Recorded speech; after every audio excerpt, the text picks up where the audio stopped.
a brief history of the United States of America. Hi, boys and girls, ready to get started? Once upon a time, there were these people in Europe called pilgrims, and they were afraid of being persecuted.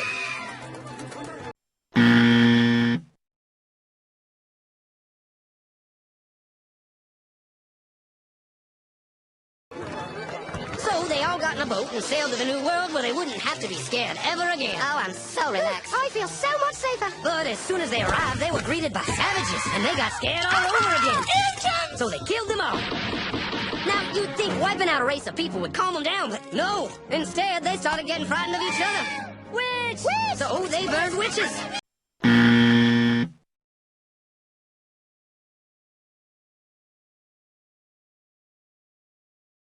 In 1775, they started killing the British so they could be free.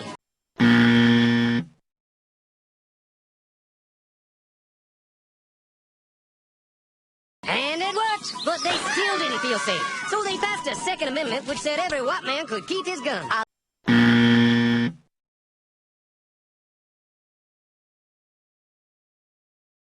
Loves my gun.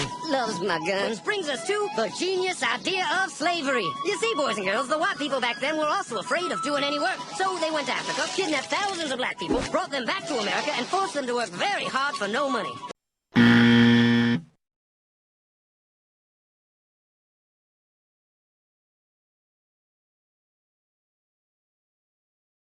And I don't mean no money like I work at Walmart and make no money. I mean $0, nothing, not a zip. Doing it that way made the USA the richest country in the world.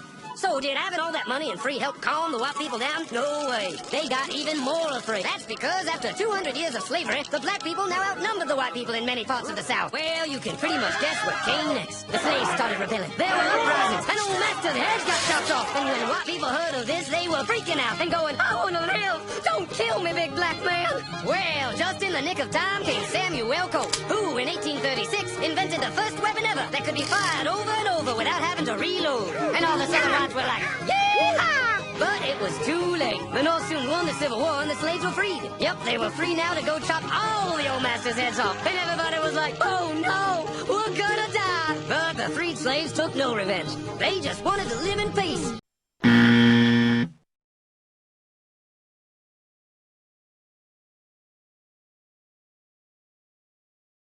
But you couldn't convince the white people of this, so they formed the Ku Klux Klan. And in 1871, the same year the Klan became an illegal terrorist organization, another group was founded, the National Rifle Association. Soon politicians passed one of the first gun laws, making it illegal for any black person to own one. It was a great year for America, the KKK and the NRA. Of course, they had nothing to do with each other, and this was just a coincidence. One group legally promoted responsible gun ownership, and the other group shot and lynched black people.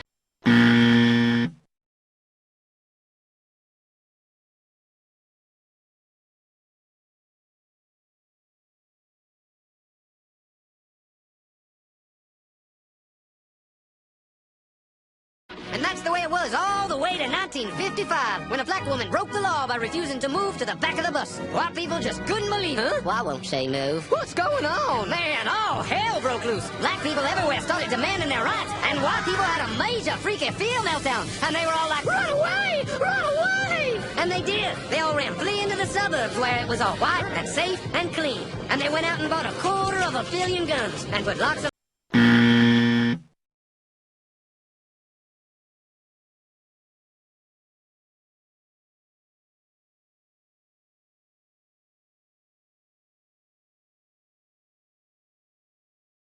doors, alarms in the houses, and gates around the neighborhoods. And finally, they were all safe and secure and snug as a bug.